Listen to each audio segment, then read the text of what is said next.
What's the best topics that people laugh about in Singapore?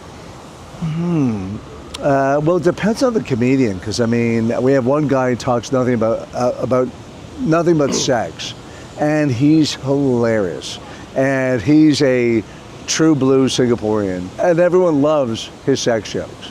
And then we have another comedian. Who's the guy? His name is Joe Mike. Joe Mike. Yeah, Okay.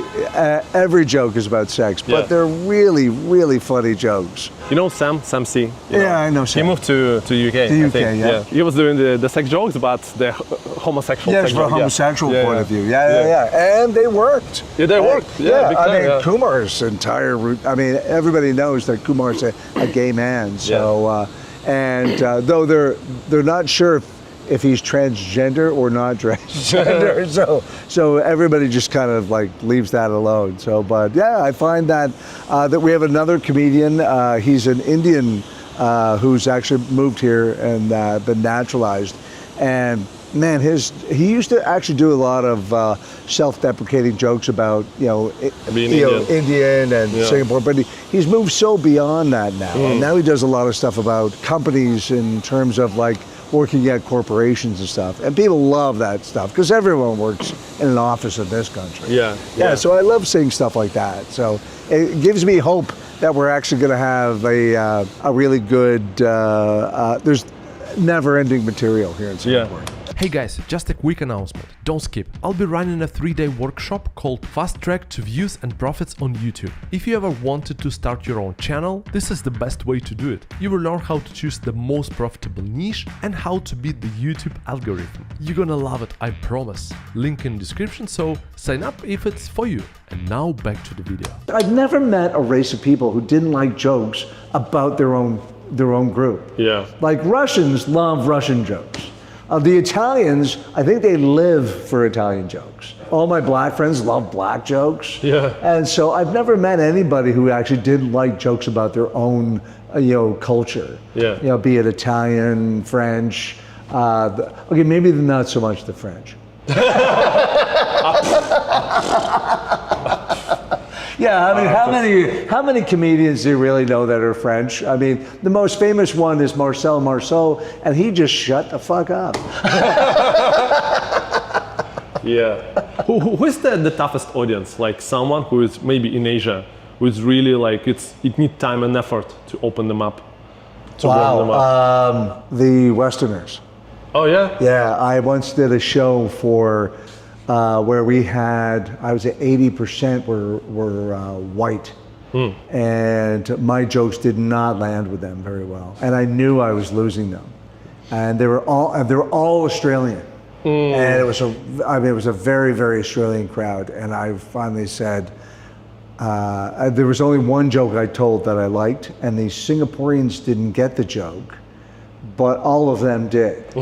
And I said, wow, this isn't really working out. I don't do a lot of shows for Australians. I said, I don't know a lot about Australians. As a matter of fact, one thing that people always told me was that Australians are racist. I said, and that is not true.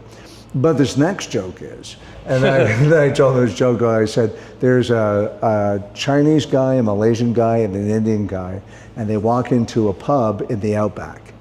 And the bartender looks at them and says, get the fuck out of here. And all the Australians burst out laughing, and all the Singaporeans looked confused. They were like, what's the joke? They did. And as it was, they all, so they have a different type of comedy that they like. Yeah. And it's not like the Singaporeans who will pretty much laugh at anything. What's the no topics here? Any taboo topics? Well, there are really no taboo topics, but I mean, you shouldn't talk about individual politicians and what you think that they're doing that. Like when it stops being funny and starts being more preachy, you're really treading on thin ice. So, but I mean, I did a joke at the Esplanade, and one of my joke was that they use the phrase passing motion here for bowel movement. Yes. And I said, because I was talking to a nurse, and I saw a sign that said, "Do not pass motion here." And I went up to her and said, "What is that?" She's like, "What, you don't know?" Yeah. And she said, "No." And then she explained. I was like, "Oh, see, we say bowel movement in Canada. We don't say passing motion." I said, because the only motions we pass in Canada are in Parliament. And I said, no, I'm sure they pass motions in Parliament here too, but maybe that's where the expression comes from. I don't know. And got a huge laugh. Everybody loved that particular joke. And it went through the censors, and nothing wrong with that. You're just making fun of the actual word and the fact that Parliament also passes motions. Yeah. So I don't think there's any, that's what I'm saying, you have to be careful in terms of if your comedy comes across more like an attack, I think that would be, like I said, you'd be treading on thin ice in that regards. But I think that making jokes about specific individuals and like the minister who recently went to jail, I think that's all open. I mean, everybody knows that it happened. Yeah. So there's no big surprise there. I think in the end, everybody knows that you're just joking.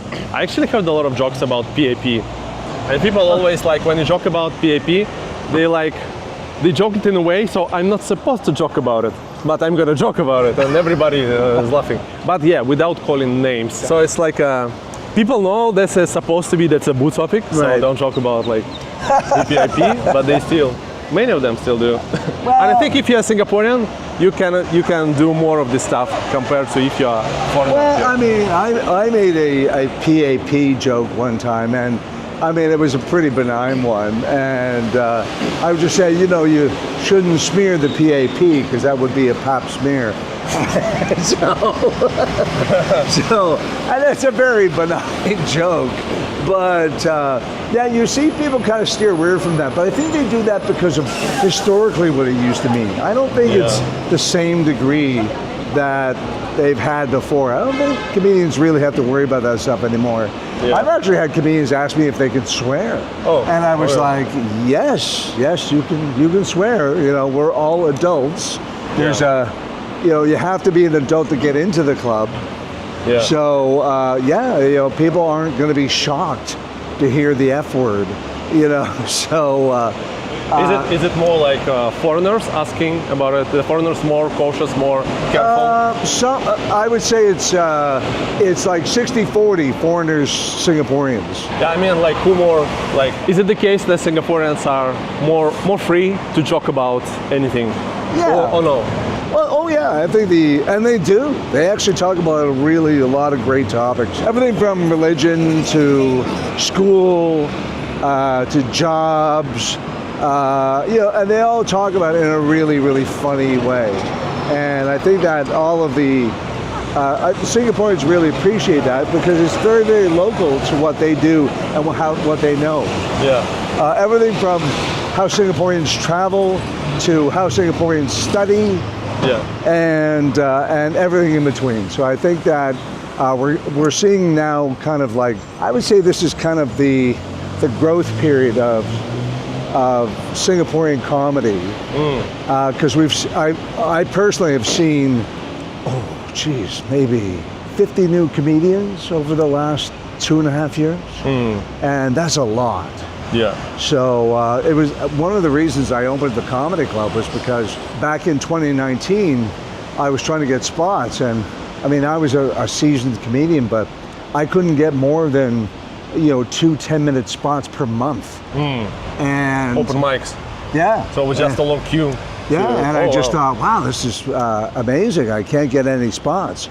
And so then I thought about it. I thought, I can't recall any new comedians coming up in the last couple of years. And we always have every couple of years a new batch of comedians. But there hadn't been any new comedians for like 4 years.